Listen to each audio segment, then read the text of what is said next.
When I was about to die, my son of 28 years rolled his eyes and said, TSK, the doctor is urging us to pay the fees again. My husband sat on the sofa, peeling an orange with his head down, his tone flat. Stop the treatment, no matter how much money we spend. It won't be enough to cure your mother's illness. I was in so much pain that I was drenched in cold sweat, my throat filled with the taste of blood, but I still forced myself to reach for the nightstand. I wanted to tell them that I had money. Over the years, I had scrimped and saved, secretly putting aside a card with enough money to complete the remaining treatments. But before I could reach the drawer, my son grabbed my hand and held it down. Mom, stop making a fuss. Dad has worked hard all these years. When I get married, buy a house, and have kids in the future, which of those doesn't cost money? You have to think about the living. I looked at him, feeling as if a piece of my chest had been carved out. Even though he wasn't born from my womb, I raised him with every spoonful of rice porridge and every dose of medicine. When he had a high fever, I carried him on my back and ran through 3 streets. When he coughed so hard in the middle of the night that he couldn't catch his breath, I held him in my arms and sat at the emergency room entrance until dawn. The first time he called me Mom, I cried until my eyes were swollen. In the end, he resented me for living even one more day, thinking it was a waste of money. Later, my husband took away my painkillers and brought me home, saying the hospital was just trying to scam us. I endured 8 months of agony in bed. When the pain became so unbearable that I lost my senses, I heard a woman's laughter in the living room.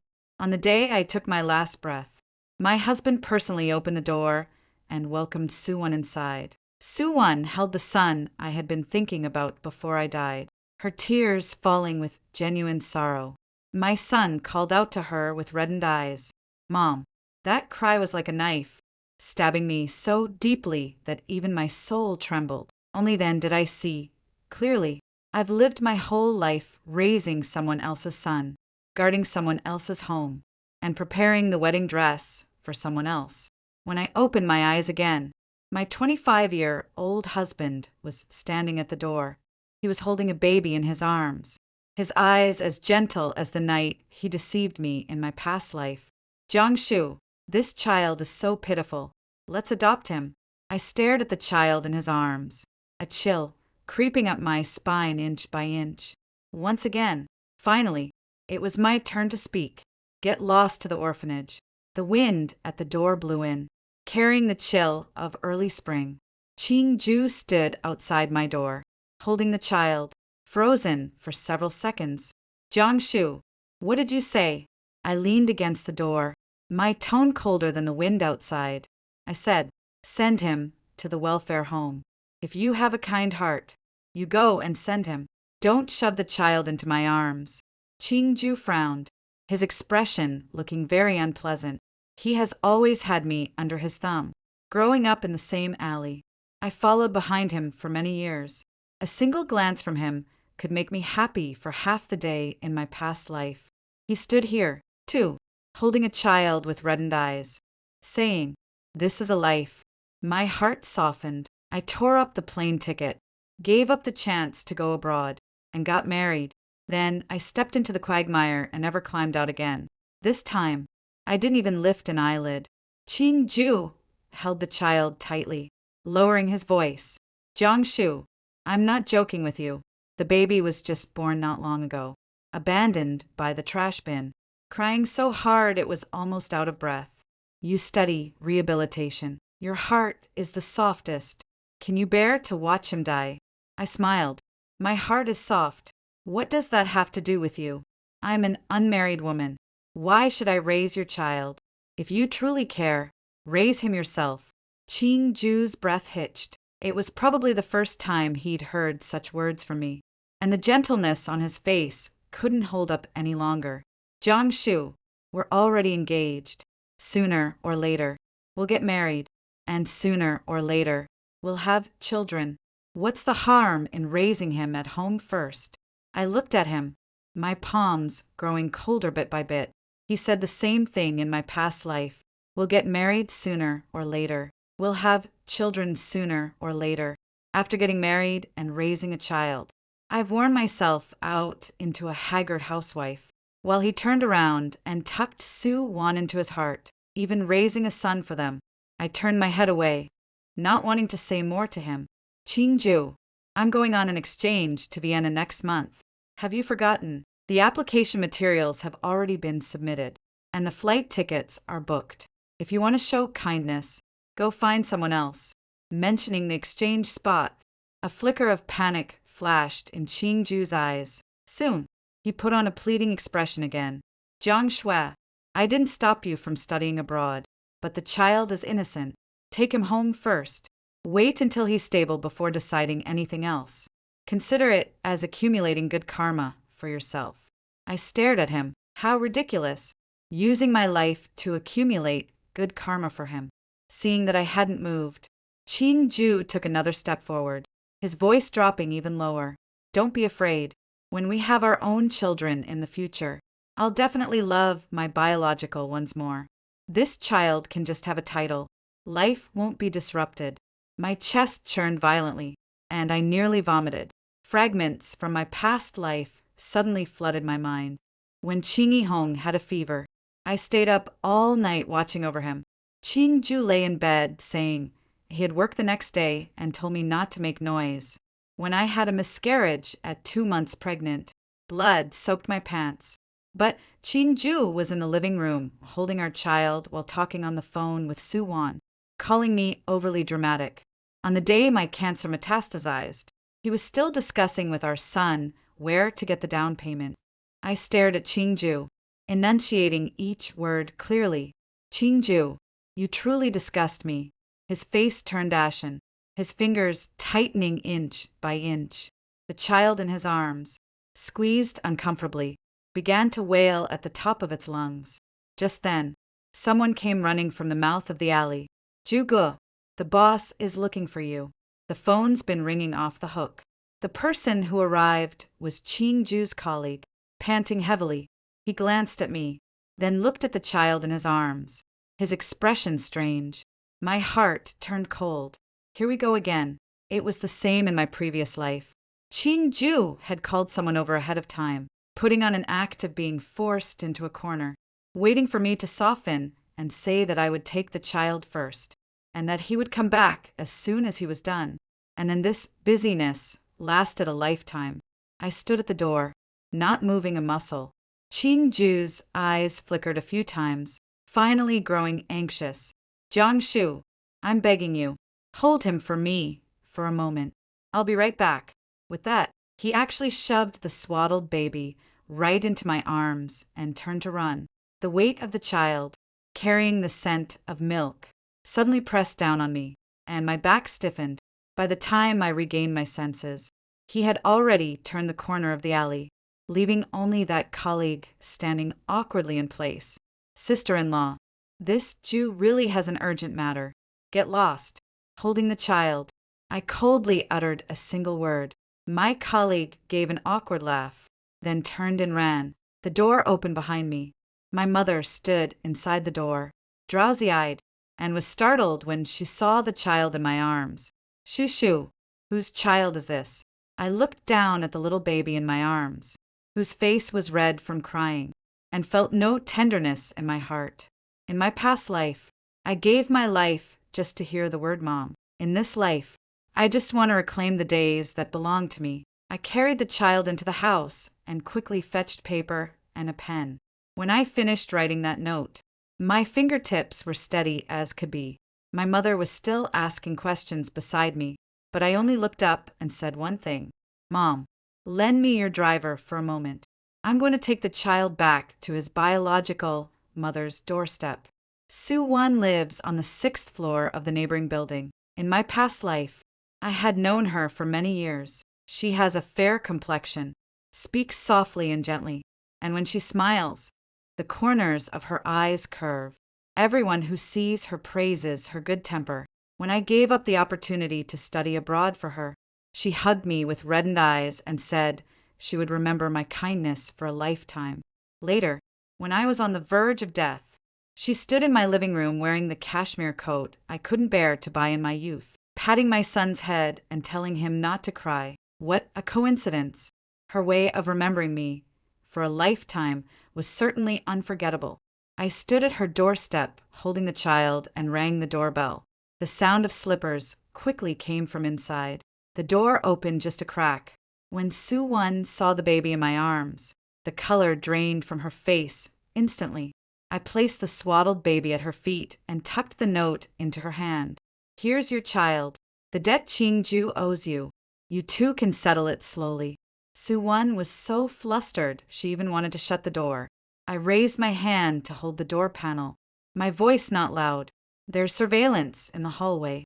If you dare, throw him out again. I'll send the video to your workplace.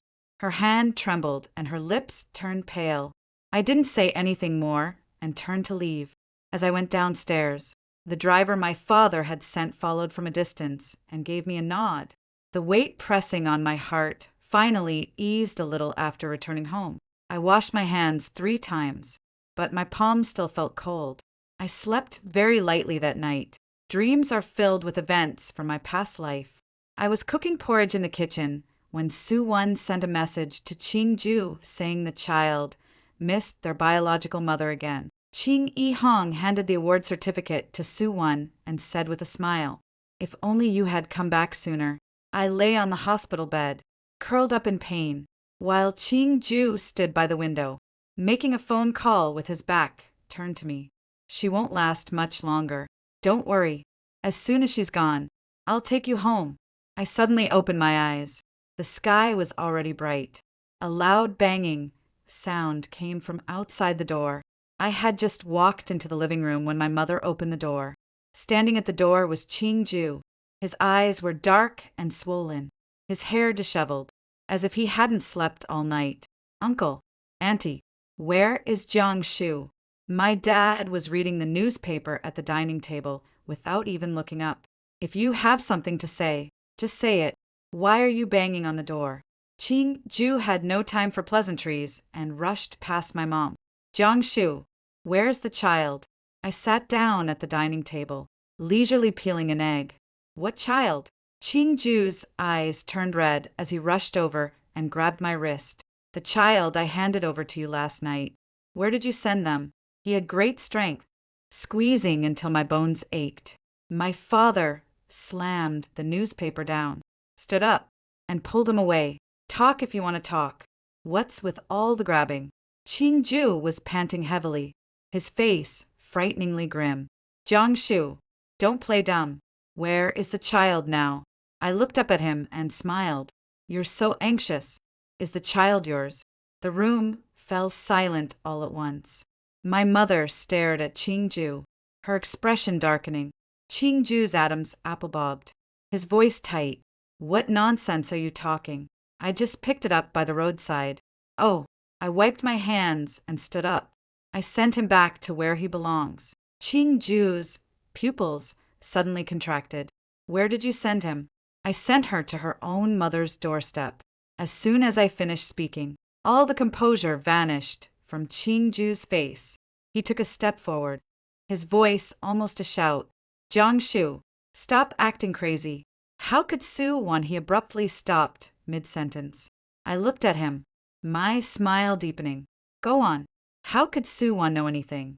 Ching-ju's temple twitched twice as he reached out to grab me. "Come with me to the hospital." My mother immediately stepped in front to block him. "What right do you have to take my daughter away?" Ching-ju's face was deathly pale, his chest heaving heavily. The child was abandoned in the fire escape in the middle of the night, freezing and running a high fever. He was just taken to the city children's hospital. "Jiang-shu, if you have any conscience left, come with me." My heart sank. Soo-won actually dared to do it. Caught on the hallway surveillance, she still dared to throw the child out. My dad was about to speak when I grabbed my coat. "Go. I also want to see what else she can act out." Half an hour later, at the entrance of the emergency ward, Soo-won sat on the edge of the bed, her shoulders trembling as she cried. The baby on the bed had flushed, feverish face, breathing rapidly and shallowly. with tubes attached to its body. A group of nurses hurried back and forth, their footsteps swift. I stood at the doorway, my brow twitching sharply. In my past life, I also guarded Chung Yi-hang like this. When I carried him to the emergency room, my legs were so weak with fear, terrified that something might go wrong. Now, looking at this face again, my chest feels as if it's weighed down by a layer of ice. Su-won looked up, saw me, and her tears fell even harder. Jiang-shu, how could you do this? No matter what, a child is still alive. What if no one found them after you threw them in the fire escape? I stared at her, smiling faintly. You were quite quick to take the child when I left them at your door. How did he end up in the fire escape just by turning around? Su-won's face stiffened for a moment, but she quickly shook her head, tears streaming down her face. I don't understand what you're talking about. I came to work this morning and was temporarily assigned to the emergency department to help, which is how I happened to run into this child. If I had met him earlier, I wouldn't have let him suffer like this. As she spoke, her eyes grew even redder, and her hands trembled as she held the child. What a convincing act. In my past life, I was completely fooled by this very act of hers. Qing-ju stood beside her, his face frighteningly dark. Jiang-shu, the child almost died, and you still have the nerve to throw mud at others. I was about to speak when Qing-ju pulled a small red booklet from his bag and slammed it heavily in front of me. See, clearly, you are now his legal guardian. I lower my head, and when I saw those words on the cover, a chill instantly shot up my spine. Adoption registration certificate. Turning to the first page, in the column for the adoptive parent, my name was clearly written. Jiang-shu. The child's name had already been filled in as well. Qing-xian. My mind buzzed, instantly recalling that incident from half a month ago. At the time, I was busy preparing materials for studying abroad, with copies of my ID card and household register all placed in a document folder. Qing-ju said he happened to be passing by and offered to help me get the stamp from the Education Bureau. I was genuinely moved, for quite a while, thinking he had finally learned to be considerate of me. It turns out he had been setting a trap for me since back then. Qing-ju stared at my pale face, but his tone softened. Jiang-shu, I admit I acted first and reported later on this matter, but I really did it for your own good. The child is already registered under your name, and the paperwork is all done. Even if you want to have your own children in the future, it won't be a problem. Let's save him first, and we can talk about the rest later. I looked at him, my stomach churning. He really had the nerve. The nurse at the ward door happened to walk out briskly. Who is Jiang-shu? The child's condition has worsened and needs to be transferred to the intensive care unit immediately. A family member must sign. She directly shoved a stack of papers and a pen into my hands. I looked down, and the top line of text was particularly glaring. Critical condition notice. I held the pen, my palm cold. Qing-ju stood beside me, his voice low and rapid. Sign first.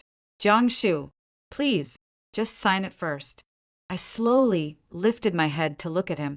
His face was filled with anxiety.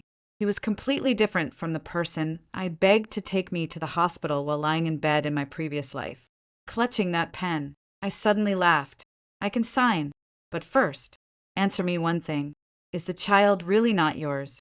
Qing-ju's breath hitched abruptly. Su-won also looked up instantly. The next second, Qing-ju reached out to snatch the pen from my hand. What are you messing around for at a time like this? I took a step back, staring at him coldly. The more you rush, the more I want to ask. Qing-ju, whose child is this? The lights in the hallway were glaringly cold. The critical condition notice is in my hand, crumpled into creases. Qing-ju stares at me, his breathing ragged. Jiang-shu, saving the child comes first right now. Other issues, once the child is out of danger, I'll explain them to you slowly. I smiled. I've heard enough of your explanations in my past life. As soon as the words left my mouth, my heart gave a slight tremor. The phrase, past life was something only I could understand. Ju wouldn't understand. He would only think I had gone mad. Sure enough, his frown deepened. What's wrong with you today? You're usually the kindest person. You even feed stray cats on the street. How could you be so harsh to a child? I slowly placed the pen in my hand back onto the nurse's tray. Can kindness put food on the table? After I sign, who will cover the subsequent expenses? If the child ends up paralyzed or disabled, who will take care of them? You, or is it her? I raised my hand and pointed at Su Wan.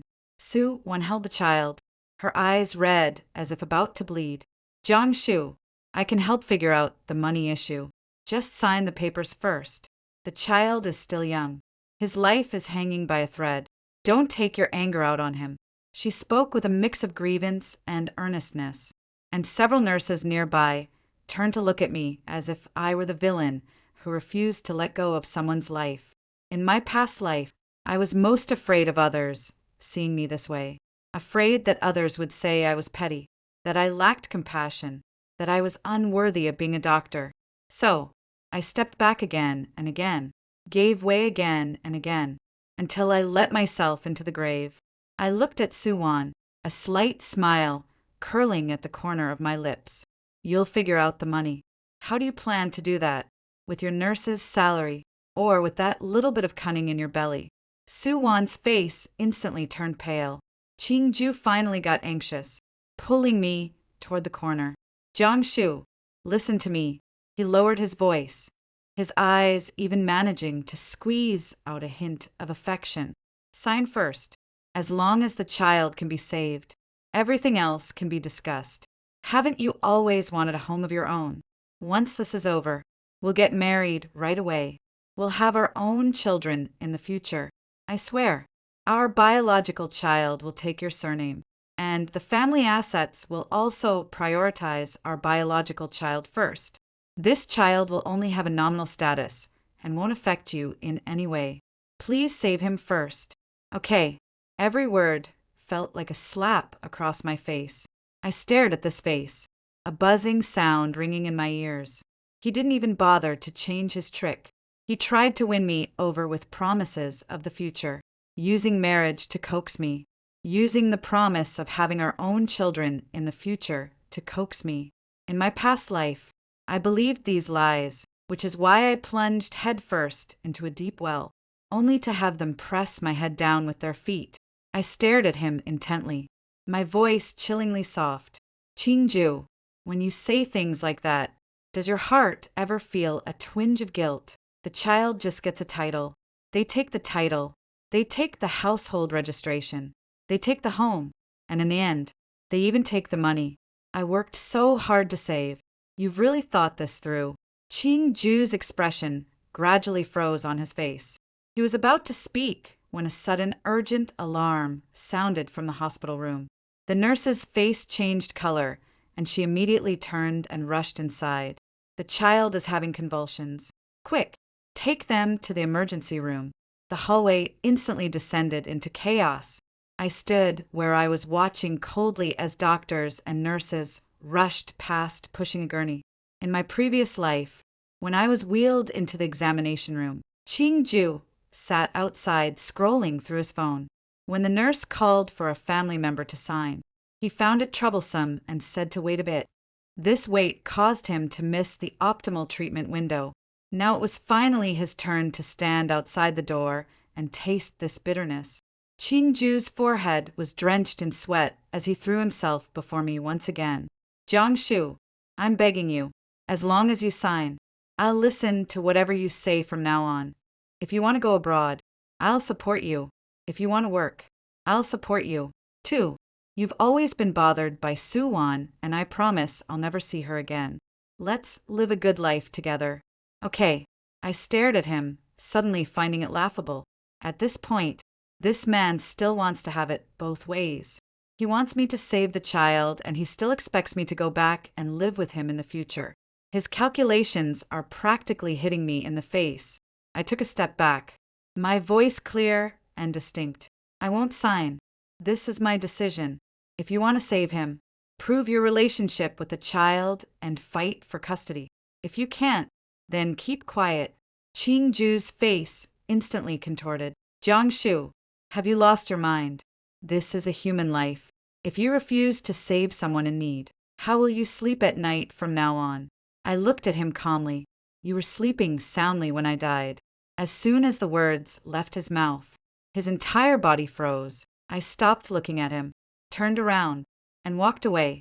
After just 2 steps, Qingju suddenly lunged from behind, grabbed my wrist, and forcefully dragged me toward the nurse's station. You must sign this today. If you sign it, we can still have children in the future. If you don't, it's over between us.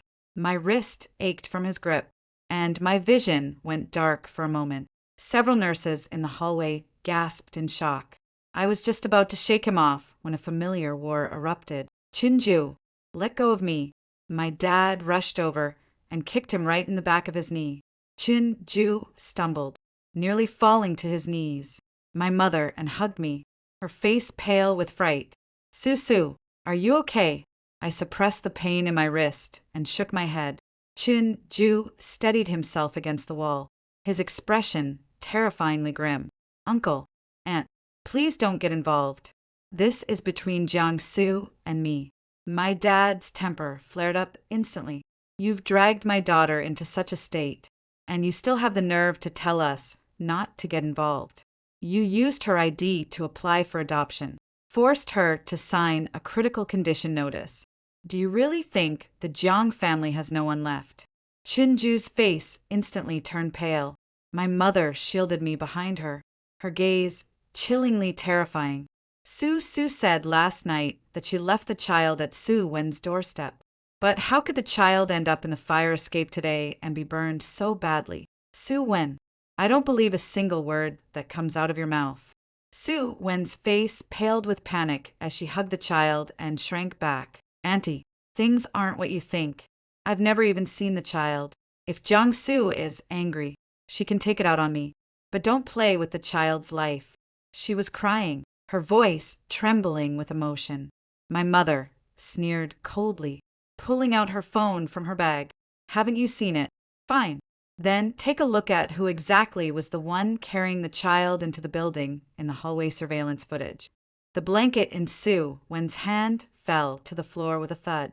As soon as my mom's phone lit up, the hallway fell silent. The first video was timestamped at 9:47 p.m. Last night, in the footage, I was holding the baby at the entrance of the 6th floor, ringing the doorbell, placing the swaddled infant down, leaving a note, and then turning to leave after the door opened. Su-Wen peeked her head out, first looked left and right, then crouched down and quickly carried the child into the house. She moved swiftly, as if afraid of being seen. The second video was from 10:21. Su-Wen had changed into a dark-colored coat, wore a mask, and carried the child out of the house. She didn't take the elevator, but instead carried the child directly into the stairwell. The third segment is the surveillance footage from the fire escape entrance. Su-Wen looked around several times, then stuffed the child into an abandoned stroller in the corner and pulled an old blanket over it. After doing all this, she practically ran away. The video was only a few dozen seconds long, but those few dozen seconds were enough. Everyone in the hallway stared at the screen, even holding their breath. Looking at Su-Wen's pale face, the pent-up anger in my chest finally eased by half. In my previous life, I died without even clearing my name. In this life, the evidence speaks for itself. Su-Wen, my mother put away her phone. Her voice is cold as ice. Are you going to keep crying? Su-Wen's entire body trembled, her lips quivering. She couldn't utter a single complete sentence. Qingju was also stunned. He stared fixedly at Su-Wen, his face alternating between green and white, as if he had been publicly slapped several times. You took the child back and then threw him into the fire escape. Su-Wen, have you lost your mind? At his shout, Su-Wen's tears immediately welled up and fell. What else could I do? I just gave birth, and I'm still on probation. The hospital is packed with people. How could I dare carry him back to the dormitory. I thought someone would notice if I left him for a while. I never imagined he would burn like this. She cried so hard she could barely catch her breath, her legs giving way as she slumped to the floor. But in the hallway, no one sympathized with her. The head nurse's face turned dark. "Are you the child's biological mother?" Sue Won covered her face, crying so hard that her shoulders trembled. Now, even the last shred of dignity is gone. Ching Ju stood frozen in place, as if someone had grabbed him by the throat. I turned to look at him, my voice low. "Is it clear enough now whose child is it? You tell me yourself." Ching Ju's eyes were darting wildly, his temples drenched in cold sweat. He had always cared the most about his reputation. He pretended to be respectable at work, acted affectionate in front of me, and played the responsible man in front of Sue Won. Now, with the surveillance footage in place, the child's mother knelt on the ground, and everyone waited for him to speak. He had no way out left. The door to the emergency room suddenly swung open. The doctor hurried out, speaking rapidly. "The child is in respiratory failure and must be intubated immediately. Are the biological parents here? Sign the consent form right away." The words lashed out like a whip. Sue Won collapsed on the floor, crying and shaking her head uncontrollably. "I don't dare. I'm afraid." What she was afraid of was clear to everyone. Afraid of having a criminal record. Afraid of losing her job. Afraid of being pointed at and cursed behind her back in the future. Ching Ju stood in place, his fingers clenching and unclenching repeatedly. The child's life and his face are finally about to become a choice between the two. I looked at him and slowly curled the corner of my mouth. In my past life, he pushed me to the front while hiding behind to maintain his respectable image. This time, I insist on watching him tear his own face apart. The doctor urged again. "Hurry up. The child can't wait." Sue Won cried as she tugged at Ching Ju's pant leg. "Ah, Ju, sign it. Hurry up and sign it." Ching Ju looked down at her, the tenderness in his eyes completely shattered, leaving behind a mess of gloomy darkness. My dad spoke coldly from the side. "The child is burning up like this, and you still won't admit it. Fine, I'll call the police for you. Forging adoption documents, abandoning an infant, causing trouble at the hospital. That should give you plenty to talk about." Ching Ju shuddered all over, finally feeling as if he had been backed into a corner. He rushed over and snatched the paper from the doctor's hand. "I am the child's father. She is the child's mother. I'll sign it." The moment those words were spoken, the hallway completely erupted. I closed my eyes, but my fingertips were tingling. In my past life, he never admitted it from start to finish, even until my death. He was still lying to me, saying that Yi Hang was just someone he picked up off the street. Now, the phrase, "I am the child's father," has finally been taken back by him. I lowered my head, pulled out the adoption registration certificate from my bag, and tore it page by page in front of everyone. The sound of the paper tearing was startlingly crisp. Ching Ju looked up at me, his eyes as if he wanted to devour someone. I threw the torn paper into his arms, my tone calm. "From this moment on, the child has nothing to do with me. You three live your own lives." The doctor rushed into the emergency room with the consent form. Sue Won was still lying on the ground, crying. My dad had already taken out his phone and started calling the police. "I want to report a case. Someone impersonated my daughter to handle an adoption, and they forced her to sign at the hospital and physically assaulted her." Ching Ju's faced my head, looking toward the window at the end of the hallway. The morning light was already filtering in. This time, I finally pulled myself out of their grasp. The phone vibrated right at that moment. The screen lit up with an email notification from the exchange program group.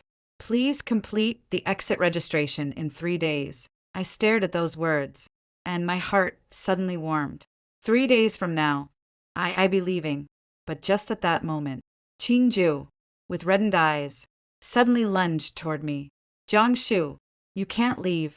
Ching Ju's lunge was immediately intercepted by my father, His hand hadn't even touched me before he was already pinned against the wall by security. The police at the hospital arrived quickly. Ching-ju, Su-won, and the adoption registration certificate I had torn up and pieced back together were all taken to the duty room.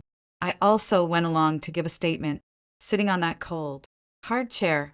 My wrist still ached faintly. In my past life, I was most afraid of making a scene, afraid of being laughed at by the neighbors, afraid of gossip at work, afraid of my parents losing face because of me. So, even when Ching-ju trampled on me time and again, I always thought of keeping it behind closed doors and dealing with it on my own. In this life, I've come to realize that pride is truly not worth as much as one's life. Evil people love to use these two words to silence others. By the time I left the police station, the sky was already bright. Su-won was crying so hard at the door that she couldn't straighten her back. Ching-ju sat on the bench, looking several years older overnight. He saw me come out and abruptly stood up. Jiang-shu, I didn't stop walking. He caught up in a few steps, blocking my path, his eyes completely bloodshot. I admit to the adoption materials issue, but at the time, I was just too frantic. Could you please drop the case? I still need to keep my job. And Su-won is still in the hospital. I looked up at him, almost laughing out loud at this point. He was still talking to me about work. In my past life, when I was sick to the bone, he talked about money. Now, with our child's life hanging by a thread, he's still talking about his future. This man has only ever loved himself from beginning to end. I walked around him, my voice cold and devoid of any emotion. Whether your future is ruined or not has nothing to do with me. Whether the child can be saved or not has nothing to do with me either. Ching-ju, I don't want to see another moment of your future life. He stood there, his face ashen and utterly defeated. Jiang-shu, I truly regret it. I never intended to push you to this point. I'm just too afraid of losing you. Once you go abroad, you won't look back. I stopped walking and turned to look at him. You were right. This time, I really won't look back. That afternoon, I went home to pack my luggage. My mother sat on the edge of the bed, folding my clothes for me. As she folded, her eyes grew red. If I had known Jean-ju was that person, I never should have let you get involved with him. I crouched on the floor and reached out to hug her. In my past life, I had treated all the advice from her and my father as nothing more than empty words. It wasn't until I had exhausted half my life that I finally understood those words from my elders were all meant to protect my heart. Mom, I'll listen to you this time. From now on, no one will ever be able to trade me for a better life. My mother's tears fell instantly. Go ahead. Go far. Go high. Don't look back at these dirty things anymore. I hummed in agreement, burying my face in her embrace. 3 days later, the child was out of critical danger, but due to the delayed rescue, there were lingering aftereffects in the lungs and nervous system. This news was something my dad heard from an acquaintance. When he said this, his tone was flat, without a hint of pity. I didn't say a word either. Jean-ju and Su-won, in the end, managed to keep the child fine. Only by living can there be days to slowly repay. Before heading to the airport, Jean-ju sent me many messages. Jiang-shu, I'm sorry. I'll handle the matter with the child and won't disturb you anymore. Please don't block me. Let me know when you arrive safely. You've always wanted to see the outside world. I won't stop you anymore. When you come back, let's start over. Okay. I stared at the screen, my fingertips gradually turning cold. Start over. How light and airy those 4 words are. As if all the blood and tears from my 30 years in my previous life could be wiped away with just one sentence. I didn't reply and directly dragged the number into the blacklist. As the plane took off, I leaned against the window watching the ground gradually shrink. This city holds my most wretched and suffocating years, yet also the hands of my parents shielding me and the life I almost had snatched away. And now, I am finally leaving. Just before the flight attendant reminded us to turn off our phones. My phone vibrated once more. It was an email from an unfamiliar address. The title is very short. I'm getting married to Sue Wan. I opened it, took just one glance, then turned my phone face down on my lap outside the cabin. Clouds churned and the sunlight was blinding. I slowly closed my eyes. Very well. The despicable couple was finally tied back together. Let them chew on their own mess from now on. But I never expected that this parting would last 20 years. I never imagined that 20 years later, upon returning to the country, the first person to confront me would be Ching Xian, sitting in a wheelchair. He shouted at me the moment he opened his mouth.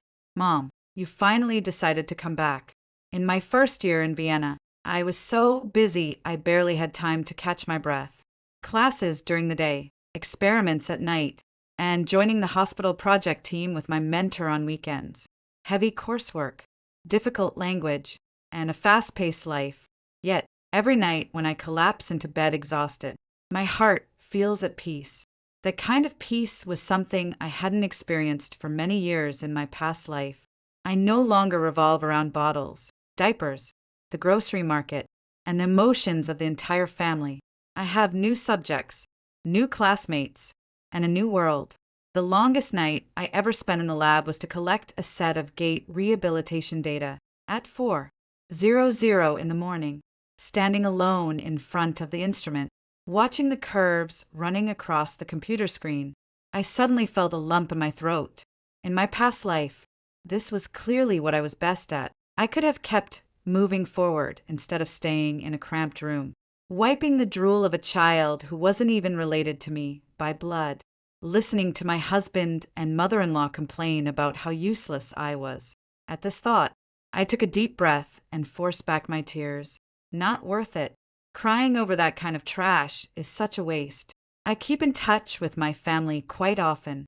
My mom sends me food, thick socks, and little sachets she sews herself every now and then. My dad doesn't know how to say sweet things. He just asks during video calls if I have enough money and if I'm living safely. Once, he even deliberately put on a stern face, saying everything at home was fine and that I shouldn't worry.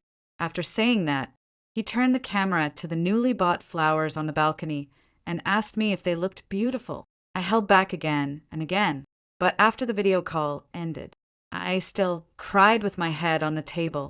The following year, I received a full scholarship from the project team. In the third year, my thesis was recommended by my advisor for an international conference. In the fourth year, I stayed at the school to continue my studies. Meanwhile, news about Qingju and Sue Wan also reached my ears intermittently. Sue Wan had a difficult time in the hospital due to abandoning her child and concealing her pregnancy. The rumors outside were harsh, and her superiors were keeping a close eye on her. Her transfer to another department fell through, and in the end, she simply resigned. Qingju also faced a period of turmoil at his workplace for forging adoption documents. He didn't go to prison, but his record was tarnished. The promotion that was once a sure thing slipped away, and after changing jobs twice, he only fared worse. The child developed problems with leg and foot movement and language development due to febrile seizures and delayed rescue efforts. Rehabilitation is a bottomless pit. Money, time, and patience, everything is poured into it. Every time my mother talks about these things, there's a chill in her tone. They argue every day now. Qingju says Sue Wan harmed the child, and Sue Wan says Qingju treats her as a breeding tool, blaming each other back and forth. Neither can clear their name. I listened, only softly humming an acknowledgement. It wasn't as satisfying as I had imagined. It felt more like an old wound that had been festering for years, finally beginning to scab over in the 6th year. I received a very long email. The sender was Qingju. He said he regrets it. He said the child's medical expenses were like a leaky bucket, draining them day by day. He said he and Sue had long lost any affection, leaving only mutual resentment. He said that often. When he sees the notes I left in books long ago, he sits there for a long time. He said that back then he was too selfish, afraid I would fly too far away, afraid he could never hold on to me again. So, he used a child to tie me down. When I read that line, my chest felt slightly tight. Afraid he couldn't hold on to me. So, he simply cut off my wings. How perfectly logical. I didn't reply. Later, such emails became more and more frequent. Sometimes they were voice messages he sent while drunk in the middle of the night. Sometimes they were photos with the child lying on a rehabilitation bed, braces strapped to their legs, staring emptily at the camera. Sometimes it was even a photo of his marriage certificate with Suwon, which he would send and then quickly retract, as if reminding me, look, this is the kind of life you were supposed to have. I never reply. Once, my mentor asked me why I looked so upset after reading the emails. I smiled and closed the email. Spam. He nodded and handed me a new project application form. Then delete it. You have more important things to do. Indeed, I have more important things to do. In the 10th year, I was leading a team independently. In the 15th year, I returned to China to attend a closed-door forum. The schedule was tight, and I didn't meet anyone. In the 19th year, a top medical school in China sent me a formal invitation, hoping I would return to attend the International Summit on Neurorehabilitation and give a public lecture for a new project. I forwarded the invitation to my mom. She was so thrilled she called me 2 extra times. Come back. This time, I'm coming back openly and honestly. Let those people see what kind of life my daughter has built for herself after leaving. I held my phone and looked out the window at the snow-covered street. My chest felt light, yet steady. It's been 20 years. Of course I should go back, but just the day after I booked my flight. My mom suddenly sent me a voice message. Her tone was unusually low. Shushu, Qingjiu found out you're coming back to the country. He's been getting crazier over the years. And just the other day, he came to our doorstep asking about you. Your return this time probably won't be very peaceful. After listening to the voice message, I stood by the window of my apartment for a long time without moving. The night pressed down heavily, and the glass reflected my face as it is now. Mature, calm, with not a trace of unnecessary softness in my eyes. I set down my phone and slowly smiled. Sounds good. The debts from 20 years ago are just right to settle together. I never expected that on the day I returned to the country, just as I stepped out of the side door of the venue, a wheelchair would be blocking my path. The young man in the wheelchair looked up, his features strikingly similar to Qingju's, but the word mom that came out of his mouth made my stomach churn violently. Mom, you finally decided to come back. Qing Xian sat in the wheelchair, a thin blanket draped over his legs, and there was actually a hint of grievance in his eyes as he spoke. I stood where I was, watching him for 2 seconds. After 20 years apart, his face had fully matured. His eyes and brows resembled Qingju, but his lips were very much like Suwon. The ungrateful wretch I raised in my previous life has finally overlapped with Qing Xian in this lifetime, just as self-righteous, just as insatiable. Before I could speak, Qingju had already stepped out quickly from the side. He has aged a lot. His hair has turned gray. His back is slightly hunched, and deep lines are etched at the corners of his eyes. But the familiar cunning in those eyes hasn't diminished in the slightest. Jiangshu, we finally waited for you. His tone of voice even carried a hint of deliberately faint calmness and familiarity, as if the 20 years in between had never happened. Outside the venue, people came and went. I stood on the steps, looking down at them, not even bothering to give an extra expression. Out of the way, Qingju swallowed hard and reached out to steady the wheelchair. Xian has always been in poor health, and his legs have been getting worse over the years. There's a new project abroad with a very high success rate. You have fame and connections now. Help him out. Let's just forget about all those past things. I almost burst out laughing. He really knows how to ask a simple, let's forget, wants to erase the life I almost had buried back then. Qing Xian also looked up at me, his face wearing an expression of natural urgency. Mom, you're in this line of work. You must have a way. In my current state, I have no job, can't even get a girlfriend, and everyone avoids me when they see me. If you had signed for me back then, I wouldn't have been delayed to this point today. My gaze gradually turned cold. People passing by had already slowed their steps, stealing glances in this direction. Seeing this, Qing Zhu quickly lowered his voice. It's not convenient to talk here. Let's find a place to sit and talk. Name your terms, whether it's money or resources. As long as you're willing to help Xian, I'll accept it. I looked at him and suddenly felt absurd. Even at this point, he still thought I would negotiate terms. In my past life, when I was lying on my deathbed, he spoke to me about money in this same tone. Now that I'm standing here, he still has that same expression on his face. I lower my gaze and slowly adjust my cuffs. First, I'm not his mother. Second, I have nothing to discuss with any of you. Third, if you stop me again, I'll call security. Qing Xian's face instantly changed. How can you be so cruel? This leg of mine clearly has something to do with you. He suddenly slapped the armrest of the wheelchair, his voice rising sharply. Several people stopped and looked over.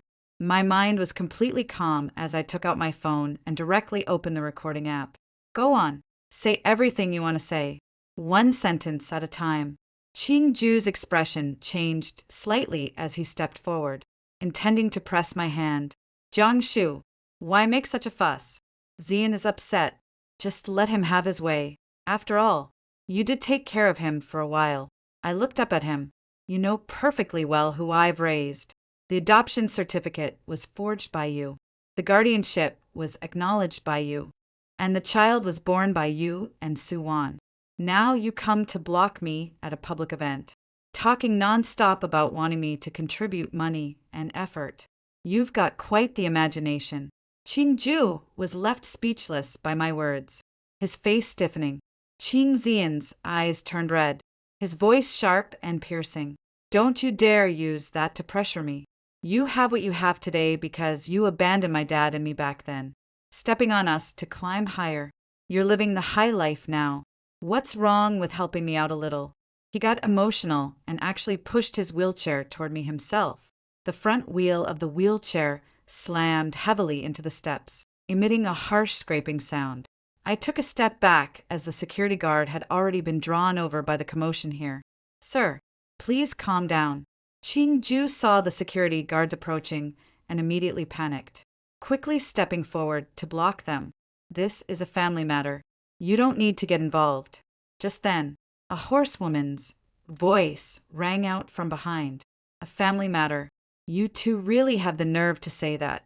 I turned around at the sound of the voice and saw Su Wan walking over step by step. She was terribly thin, with dry, yellowish hair and a face that seemed to be nothing but skin stretched over bone.